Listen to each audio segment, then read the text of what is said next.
जय मसीह सम्पूर्ण प्रभुमा अति नै प्रियजनहरूमा परमेश्वरलाई महिमा भएको होस्। कारण उहाँले हामीलाई अर्को मौका दिनुभएको छ। यो नयाँ मौका, नयाँ कृपा कि उहाँको वचनसम्म आइपुग्नलाई, उहाँको वचन सुन्नलाई, परमेश्वरको जीवित वचन बोल्नको लागि। आउनुहोस् आज पनि परमेश्वरको जीवित वचनबाट केही कुरा हामी फेरि हेर्नेछौँ। यहोशूको पुस्तक 9 अध्यायको 26 र 27 पदले यसरी भन्दछ। यहोशूको पुस्तक 9 अध्यायको 26 र 27 पदमा यसो लेखेको छ, यसरी यहोशूले इस्राएलीहरूबाट उनीहरूलाई बचाए र तिनीहरूले उनीहरूलाई मारेनन्। त्यस दिन यहोशूले उनीहरूलाई समुदायको निम्ति र परमप्रभुले छान्नुभएको ठाउँमा उहाँका वेदीको निम्ति दाउरे र पनेरे तुल्याए। उनीहरू आजको दिनसम्म त्यस्तै छन्। आमेन, हालेलुया। आउनुहोस् प्रार्थना गरेर परमेश्वरको वचनमा हामी अघि बढ्नेछौँ। स्वर्ग र पृथ्वीको मालिक, तपाईँको वचनसम्म आइपुग्ने मौका दिनुभएको लागि धन्यवाद छ। अब तपाईँको जीवित वचनको गहिरो प्रकाश खोल्नुहोस् अनि त्यो खोलेको प्रकाशलाई बोल्नलाई अनि सुन्नलाई हामीलाई तपाईँ पवित्र आत्माको नियन्त्रणमा अगुवाई गर्नुहोस्। सबै कुराहरू हामीलाई बाधा दिने अनि सबै कुरा बहकाउने कुराहरू, सबै कुरालाई येशू नासरतीको नाउँमा हामी इन्कार गर्छौँ अनि विरोध गर्छौँ। तर तपाईँ जीवित परमेश्वरको पवित्र आत्माको भरपुर नियन्त्रण र उपस्थितिमा हामीलाई डोर्याउनुहोस्। सबै यो समयलाई तपाईँको हातमा राख्दै बिन्ती प्रार्थना चढाउँछौँ नासरतका येशू प्रभुको नाउँमा। आमेन, आमेन। यहाँनिर यहोशूको पुस्तक 9 अध्यायमा जब हामी आउँछौँ, यहाँनिर इस्राएलीहरूले यरीहो कब्जा गरिसके, ऐ सहरलाई पनि कब्जा गरिसके।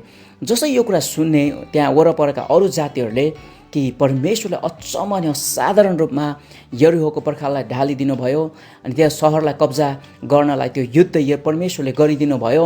अनि त्यसपछि ऐ सहरलाई पनि कब्जा गरियो। अनि कसरी परमेश्वरले त्यो लाल समुद्रलाई 2 भाग पार्दै अनि त्यो उजाड स्थानको यात्राहरूमा सबै ठाउँमा अचम्मको काम गर्दै अनि यर्दन नदीलाई 2 भाग पार्दै परमेश्वरले प्रवेश गराउनु भयो। अनि अब परमेश्वरले त्यहाँ भएका सबै जातिहरूलाई, प्रतिज्ञाको देश कनान देशमा भएका सबै जातिहरूलाई परमेश्वरले इस्राएलहरूको हातमा सुम्पिदिनु हुनुभएको छ, सुम्पिदिसक्नु भएको छ भन्ने कुरा जब सुने त्यहाँ वरपरका जातिहरूले, अरू बाँकी जातिहरूले, उनीहरूले कतिजनाले चाहिँ परमेश्वरका जातिहरूको विरुद्धमा मिलेर लडाइँ गर्नलाई उनीहरू एक मनका भए भने एउटा जाति, विशेष गरी गिबोनका बासिन्दा, गिबोन भन्ने ठाउँका बासिन्दाहरू चाहिँ अब यस्तो तरिकाले हुँदैन, हामी चाहिँ लड्नतिर जानु हुँदैन, किनभने परमेश्वरले अब निश्चय पनि सबै जातिलाई इस्राएलहरूको हातमा दिनु नै हुनेछ। तर बरु हामी चाहिँ बुद्धिमानी अपनाऊ भनिकन उनीहरू चाहिँ, यी गिबोनीहरू चाहिँ परमेश्वरका जातिहरू कहाँ सन्धि गर्नलाई उनीहरू गए। उनीहरू चाहिँ परमेश्वरमा शरण लिनलाई, उनीहरू चाहिँ परमेश्वरमा बचाइनको लागि, परमेश्वरमा कृपा पाउनको लागि उनीहरू चाहिँ ती इस्राएलीहरूतर्फ गए। उनीहरूले विभिन्न किसिमको अभिनय गरे। टाढाबाट हामी आएका हौँ, हामीले ल्याएर आएको हामीले खानको लागि, बाटोको लागि भनेर तयार गरेर आएका यी रोटीहरू, यी सबै कुरा ढुसी परिसके, हाम्रा लुगा फाटिसके, जुत्ता चप्पल ज्यातिसके, इत्यादि कुराहरू। अर्थात् उनीहरूले यही कुरा भन्न चाहँदै थिए कि हामी टाढाबाट आएका हौँ, हामीसँग सन्धि गर्नुहोस् है भनिकन उनीहरूले भन्दै थिए। किनभने त्यहाँ वरपरको जाति चाहिँ गिबोनीहरू, त्यहीँ वरपरै बस्ने गिबोनीहरू हुन् भनेको भए त्यहाँनिर सन्धि हुँदैन भनिकन उनीहरूले त्यो सोचेर उनीहरूले भने हामी त परबाट आएका हौँ, परमेश्वरको बारेमा हामीले सुन्यौँ अनि तपाईँहरूको जीवनमा परमेश्वरले गर्नुभएको आशिषको कुराहरू हामी सुन्यौँ, यस कारणले गर्दाखेरि हामी तपाईँहरूसँग सन्धि गर्न आएका छौँ, हामीलाई शरण दिनुहोस् है, हामीलाई तपाईँले सहनुहोस् है, हामीलाई तपाईँले जिउँदै राख्नुहोस् है भनिकन यो सन्धि गर्नलाई उनीहरू आए। अनि यो कुरा उनीहरूले जसै अभिनय गरेर आएका थिए अनि इस्राएलीहरू चाहिँ त्यो कुराले छलिए अनि उनीहरूले परमेश्वरको अगुवाई नखोजिकन उनीहरूसँग सम्झौता गरिपठाएको कुरा हामी पाउँदछौँ। तर पनि जसै उनीहरूले सम्झौता गरे, परमेश्वरको कृपा अनि निगाह यो जातिमा रह्यो। अनि त यहाँनिर आएर 26 र 27 पदमा हामीले हेर्दै गर्दाखेरि यस कारणले गर्दाखेरि यहोशूको साथमा भएका इस्राएलीहरूले यो गिबोनीहरूलाई मारेनन्, तर उनीहरूले चाहिँ इस्राएलीहरूले चाहिँ गिबोनीहरूलाई त्यहाँनिर परमेश्वरको वेदीको निम्ति दाउरे र पनेर तुल्याए। अनि यी दाउरे र पनेरहरू आज पनि छन् भनिकन यहाँ बताएको छ। यहाँनिर यिनीहरू जीवितै रहे, यिनीहरूले चाहिँ परमेश्वरमा शरण पाए किनकि यिनीहरूले सन्धिको प्रस्ताव लिएर आए। प्रेरण यहाँनिर यो सन्धिको प्रस्ताव लिएर आउँदै गर्दा, यिनीहरूले शरण पाउँदै गर्दा खासमा त परमेश्वरले यो सबै जातिलाई नाश गर्नको लागि यी सबैलाई परमेश्वरले आफ्ना जातिको हातमा सुम्पिदिनु भएको थियो र सुम्पिनलाई नै त्यहाँनिर लडाइँमा परमेश्वरले यहोशूलाई अनि यहोशूसँग सम्पूर्ण लडाकाहरूलाई खडा गर्नुभएको थियो। तर पनि त्यो परमेश्वरले त्यो नाश गर्ने, यिनीहरूलाई सबैलाई सक्ने योजना बनाउँदै पनि जसै यो जाति गिबोनीहरू चाहिँ परमेश्वरको चरणमा आए नि, अनि परमेश्वरका जातिहरूसँग सन्धि गर्न आए नि, परमेश्वरको हृदयमा चाहिँ कृपा बढेर आयो। उहाँ परमेश्वरले चाहिँ कृपाले भरिनु भयो अनि उनीहरूलाई परमेश्वरले बचाइदिनु भयो, छोडिराख्नु भयो। किन भन्दाखेरि यहाँ इस्राएलीहरूले यरीहोको प्रखाललाई भत्काए, यरीहोको सहर कब्जा गरे, उनीहरूले ऐ सहरको कब्जा गरे, त्यहाँका सबैलाई चाहिँ नष्ट पारे। तर परमेश्वरको वचनले त्यहाँ के भन्छ भन्दाखेरि परमेश्वरले इस्राएलीहरूको पक्षमा भएर लड्नुभयो, लडाइँ गर्नुभयो। अनि त्यो विजय चाहिँ खास त परमेश्वरले आफै विजय दिनुभएको थियो इस्राएलीहरूको लागि। अनि यहाँ सबै जातिहरूलाई चाहिँ परमेश्वरले नाश पार्नु नै हुन्थ्यो, किनभने इस्राएलीहरूको पक्षमा भएर परमप्रभु चाहिँ आफै लड्दै हुनुहुन्थ्यो, लडाइँ गरिराख्नु भएको थियो।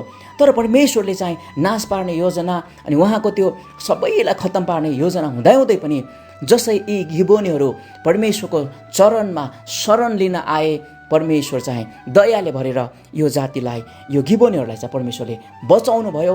अनि भलाइ उनीहरू चाहिँ दाउरेर पनेर भए पनि उनीहरू चाहिँ जिउँदै बसे। प्रियहरू, हाम्रो परमेश्वर एकदमै कृपालु परमेश्वर हुनुहुन्छ। हाम्रो परमेश्वर कृपाको धनी परमेश्वर हुनुहुन्छ। उहाँको वचनले भन्दछ हरेक बिहान उहाँको कृपा नयाँ भएर आउँदछ। हालेलुया, उहाँको कृपा नयाँ भएर आउँदछ। हालेलुया, परमेश्वरको वचनले भन्छ उहाँको कृपा नयाँ भएर आउँदछ। येशू प्रभुले जब सुसमाचार सुनाउँदै हुनुहुन्थ्यो अनि अचम्मको कुराहरू गर्दै हुनुहुन्थ्यो, त्यो बेलामा एउटा अन्य जाति स्त्री आइकन प्रभुसँग बिन्ती गर्दछ आफ्नो नानीको चङ्गाइको लागि। अनि प्रभु येशूले भन्नुहुन्छ म चाहिँ बालकहरूको रोटी म कुकुरहरूलाई दिँदिनँ भनेर प्रभुले भन्नुभयो। अनि त्यो स्त्रीले भने होइन प्रभु, कुकुरहरूलाई पनि त झरेको टुक्रा टाक्री खाने अधिकार छ नि। अनि त्यो विश्वास देख्दै गर्दा परमेश्वरको येशूको शरणमा आएको त्यो कुरा देख्दै गर्दाखेरि प्रभुले भन्नुभयो तिम्रो विश्वास भयङ्कर छ भनिकन प्रभुले भन्नुभयो। तिम्रो कत्रो ठुलो विश्वास, यस्तो विश्वास त म हाम्रो यहुदी जातिहरूमा परमेश्वरकै जाति, परमेश्वरले आफ्नै जाति भनेकोमा पनि यो विश्वास पाउँदिन भनिकन प्रभु येशूले कृपा देखाएर, दया देखाएर अनि त्यो स्त्रीको कुरा सुन्नुभयो अनि चङ्गाइको कुरा परमेश्वर येशूले गरिदिनु भयो। प्रियहरू, येशू पनि कृपाले भरिएको प्रभु हुनुहुन्छ। अनि त्यहाँनिर जसै हामी उहाँको शरणमा आएको कुरा देख्छौँ नि, जो पनि उहाँको शरणमा आयो, उहाँको चरणमा आयो, ती सबैमाथि परमेश्वरले कृपा राख्नुभयो, कृपा र अनुग्रह अनि दया देखाउनु भयो। प्रियहरू, यहाँनिर गिबोनीहरूले पाएको पनि त्यही हो। जसै परमेश्वरको शरणमा यिनीहरू आए, उनीहरूले कृपा पाए। प्रियहरू, परमेश्वर चाहिँ नाश गर्नलाई तयार हुनुभएको, नाश गर्नलाई छुट्याएको जातिलाई पनि जब उनीहरू परमेश्वरको शरणमा आउँछन्, परमेश्वरको महानतालाई देखेर परमप्रभु चाहिँ सर्वशक्तिमान हुनुहुन्छ, उहाँले हामीलाई बचाउनुहुन्छ, उहाँले हामीलाई छुटकारा दिन सक्नुहुन्छ। उहाँ त दयाले भरिएको परमेश्वर, उहाँको दया अनि उहाँको हृदयमा कृपा जाग्न सक्छ, कृपा उहाँले देखाउन सक्नुहुन्छ भनिकन आउनेहरूलाई त बचाउनुहुन्छ। प्रियहरू, भनेपछि तपाईँ र म हामी विश्वासी भएर येशूमा आएर, येशूको भएर पनि धेरै पटक हामी चाहिँ प्रभु येशू कहाँ आउनलाई हामी डर मान्दछौँ, परमेश्वर कहाँ आउनलाई हामी बिर्सी पठाउँदछौँ। जब पनि आपद विपदका कुराहरू आउँछन्, परमप्रभुको चरणमा शरण लिनुपर्ने, तर हामी चाहिँ भागी पठाउँछौँ अनि हामीलाई लाग्छ परमेश्वरले मलाई चाहिँ अब सहनुहुन्न होला, परमेश्वरले प्रभु येशूले मलाई चाहिँ अब अँगाल्नुहुन्न होला, किनकि म परमप्रभुबाट धेरै टाढा भएको छु, परमेश्वरबाट मैले धेरै परमेश्वरको विरुद्धमा मैले धेरै कुराहरू गरिपठाएको छु, म जान योग्यको छैन, म आउन योग्यको छैन, प्रभुको मन त फर्किँदैन होला, प्रभुको मन त बदलिँदैन होला, किनकि मैले परमेश्वरलाई क्रोधित तुल्याएको छु, परमप्रभुले त मलाई त अब सहनुहुन्न, मलाई अँगाल्नुहुन्न, मलाई उहाँ कहाँ आउन दिनुहुन्न भनिकन हामी भनी पठाउँछौँ। प्रियहरू, नाश गर्नलाई छुट्याएको सबै जातिमध्ये यो गिबोनीलाई चाहिँ परमेश्वरले शरण दिन सक्नुहुन्छ भने आज तपाईँ र म त येशूमा आइसकेको, ख्रीष्ट येशूमा किनिएको परमेश्वरको सन्तान भइसकेका रहौँ। अनि हामी जति नै पर गए पनि, जति नै टाढा गए पनि, जति नै अटेरी भए पनि, जति नै बागी भए पनि, जति नै परमेश्वरको विरुद्धमा जस्तोसुकै अधर्म, पाप र अपराध गरेको भए पनि जब हामी परमेश्वरमा फर्किन्छौँ नि, परमप्रभुको शरणमा आउँछौँ नि, उहाँको चरणमा हामी आइपर्छौँ अनि उहाँमा हामी शरण लिन आउँछौँ, परमेश्वरको हृदयमा चाहिँ भएको, परमेश्वरको हृदयमा भएको त्यो नयाँ हुने कृपाले हामीलाई अँगाल्नुहुन्छ, उहाँले हामीलाई बचाउनुहुन्छ, उहाँले हामीलाई शरण स्थान दिनुहुन्छ। विशेष गरिकन प्रियहरू, जब हामी परमेश्वरबाट टाढा अँगारिन्छौँ, सबै परिस्थिति ठिकै हुँदाखेरि हामी परमेश्वरमा आउँदैनौँ, निश्चय पनि यो कुरा निश्चित हो। तर जब गाह्रो अवस्थाहरू आउँछन्, परिस्थिति बिग्रिँदै जान्छ, हाम्रो जीवन चाहिँ खस्किँदै जान्छ, आशा हराउँदै जान्छ, शान्ति हाम्रो हृदयबाट विलीन हुँदै जान्छ, अनि एकदमै डरलाग्दो भुमरीले कालो बादलले हामीलाई घेर्दै जान्छ। अब कतै पनि हामीलाई शरण स्थान छैन, अब कतै पनि हामीलाई आशा छैन, साथीहरूले पनि छोडेर गइसके, आफन्तहरूले हामीलाई गिल्ला निन्दा गर्न थालिसके, विश्वासीहरूले पनि हामीलाई नचिनेको जस्तो गर्न थालिसके। तर पनि प्रियहरू, तपाईँ र मैले चाहिँ येशूमा अझै पनि शरण लिएर आउन सक्छौँ। परमेश्वरमा हामी अझै पनि शरणको हात लिएर परमप्रभुको अगाडि हामी झुक्न सक्छौँ, परमेश्वरको अगाडि आउन सक्छौँ। परमप्रभुको अगाडि आएर हामी प्रभुसँग, प्रभु म तपाईँको चरणमा आएको छु, म तपाईँको शरणमा आएको छु, यो सबै विपत्तिबाट, यो सबै किसिमका आपतबाट, यी सबै कुराबाट बचाउने परमेश्वर तपाईँ हुनुहुन्छ, मलाई कृपा देखाउन सक्ने परमेश्वर तपाईँ हुनुहुन्छ भनिकन जसै हामी आउँछौँ, परमप्रभुले तपाईँ र मलाई अँगाल्नुहुन्छ। प्रियहरू, तपाईँ र म भाग्नको लागि होइन, तर परमप्रभुमा आउनको लागि, परमप्रभुमा रहनको लागि, परमेश्वरसँग जिउनको लागि हामी चुनिएका हौँ। प्रियहरू, तपाईँ र मैले आज परमेश्वरबाट तर्किँदै गर्दाखेरि त्यस्तो पाप त गरेको छैनौँ जो चाहिँ हाम्रो पुर्खाले आदमले पाप गरेका थिए। अनि आदमको पाप परमेश्वरको आज्ञाकारितालाई उनले तोडेको कारणले गर्दाखेरि अनि त्यहाँबाट सरेको पाप जसले चाहिँ मृत्युमा लगेको थियो र मृत्युमा लाँदै थियो, अनि त्यहाँबाट त छुटकारा दिइसक्नु भयो परमेश्वरले। भनेपछि तपाईँ र म आज, तपाईँ र मैले दिनदिनै गर्ने पापहरू, जो पापहरू चाहिँ कत्रो धेरै ठुलो होला र कुनै पनि त्यस्तो पाप छैन जो चाहिँ परमेश्वर येशूको कृपालाई ढाक्न सक्दैन, मेटाउन सक्दैन, अनि उहाँको दयाले त्यो कुरालाई अँगाल्न सक्दैन। आज कुनै पनि त्यस्तो अधर्म, कुनै पनि पाप छैन। जसै परमेश्वरमा हामीले सुरुमा ग्रहण गर्दै गर्दा, प्रभुलाई हामीले प्रभु भनिकन स्वीकार गर्दै गर्दाखेरि नरकबाट परमेश्वरले हामीलाई छुटकारा दिएर स्वर्गको हामीलाई नागरिक अनि उहाँको सन्तान बनाइसक्नु भयो नि। अब झन् कुनै पनि त्यस्तो पाप छैन जो चाहिँ परमेश्वरले कृपा गर्नै सक्नुहुन्न। त्यत्रो ठुलो नरकमा गइसकेको हाम्रो तमसुक उहाँले च्याति दिनुभयो, हाम्रो सबै किसिमका पापको भाग अनि त्यो हिस्सालाई उहाँले तिरिसक्नु भयो भने अब हामीले दिनदिनै जिउँदै गर्दाखेरि हामी अट्टिरी भएर संसारमा रुम्मलिँदै गरेको, संसारको आकर्षणमा हामी हराउँदै गरेको कुराहरूलाई त परमेश्वरले कति सजिलैसँग क्षमा दिनुहुन्छ होला। यसकारण प्रियहरू, जब पनि तपाईँ र म विपत्ति र आपतमा हुन्छौँ, परमेश्वरबाट भाग्दै गर्दाखेरि हामीलाई धेरै कुराले हामीलाई खेद्दै लैजान्छ, किनकि हामी परमेश्वरबाट भागिरहेका हुन्छौँ।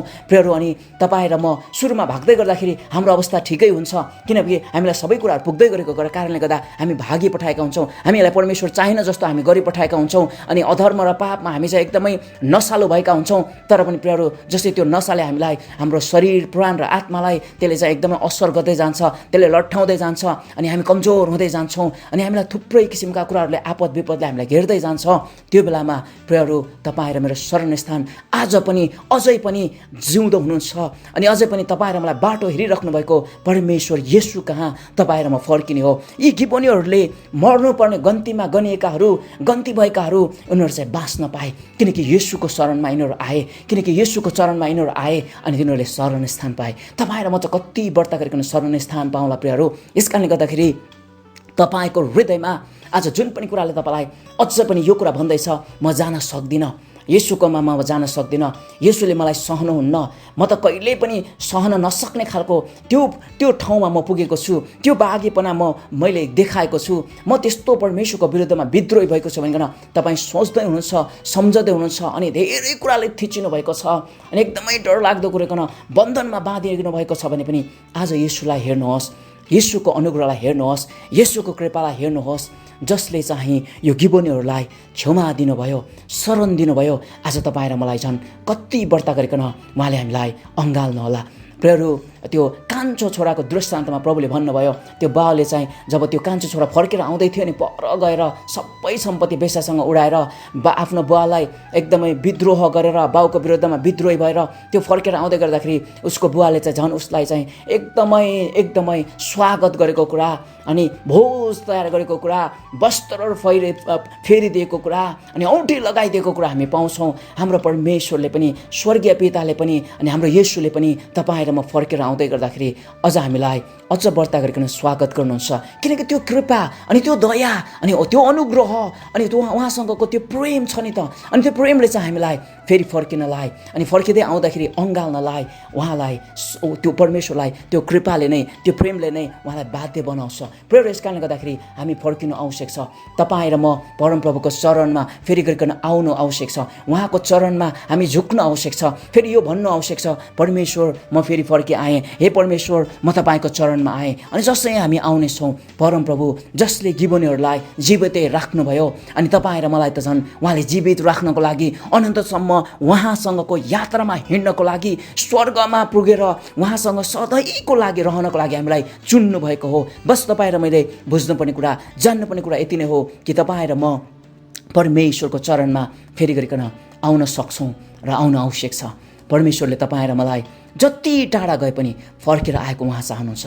उहाँको कृपा छ नि त, उहाँको करुणा छ नि त, उहाँको अनुग्रह र निगाह छ नि त। मर्नलाई छुट्याएका थियौँ हामी, नाशको लागि हामी तयार भएका थियौँ, तर त परमेश्वरले हामीलाई बचाइसक्नुभयो भने अब हामीले दिनदिनै उहाँको सन्तान भएर, उहाँको जन भएर, उहाँको बगाल भएर हामीले गरेका अट्टिरिका कुराहरू त झन् उहाँले सजिलैसँग क्षमा गर्नुहुन्छ अनि हामीलाई छुटकारा दिनुहुन्छ अनि उहाँले हामीलाई आफ्नो छत्रमुनि राख्नुहुन्छ। प्रियहरू, कति खतरामा हुनुहुन्छ, कति डरमा हुनुहुन्छ, कति बन्धनमा हुनुहुन्छ, कति परमेश्वरबाट टाढिनु भएको छ, आज आउनुहोस्, हामी परमेश्वरमा फर्कौँ। परमप्रभुले हामीलाई शरण दिनुहुनेछ, परमप्रभुले हामीलाई फेरि गरिकन सुरक्षामा उभाउनुहुनेछ, परमप्रभुले हामीलाई उहाँसँगको सम्बन्धमा बनाउनुहुनेछ। जसले गिबोनीहरूमाथि दया गर्नुभयो उहाँले हामीमाथि झन् कति व्रत गरेर दया र कृपा गर्नुहोला। हालेलुया। आउनुहोस् हामी प्रार्थना गरेर परमेश्वरको जीवित वचनलाई हामी यहीँ शेष गर्नेछौँ। स्वर्ग र पृथ्वीको मालिक, हामी जति नै पर गए पनि तपाईँको शरण स्थानमा, तपाईँको छत्रमुनि फर्किनको लागि आज पवित्र आत्मा तपाईँले बेजोडसँग हामी हरेकलाई छुनुहोस्। जतिजनाले पनि हामी यो वचन सुन्दैछौँ अनि यो वचनमा हामी उभिँदैछौँ। हे परमेश्वर, तपाईँको कृपा र निगाह र तपाईँको प्रेमले हामीलाई फर्किने हृदय दिनुहोस् र हामीलाई फर्काउनुहोस् र तपाईँको शरणमा आउँदै गर्दा हामीलाई सुरक्षा मिलेको होस्। हामी तपाईँमा फेरि गरिकन पुनर्स्थापित हुन सकेका हौँ। जीवित परमेश्वर, तपाईँ दया गर्नुहोस्, कृपा गर्नुहोस्। बिन्ती प्रार्थना चढाउँछौँ येशू प्रभुको नाउँमा। आमेन, आमेन। हुन्छ, परमेश्वरले तपाईँ र मलाई उहाँको चरणमा, उहाँको छत्रमुनि आउनलाई सहायता गर्नुभएको होस्। आमेन।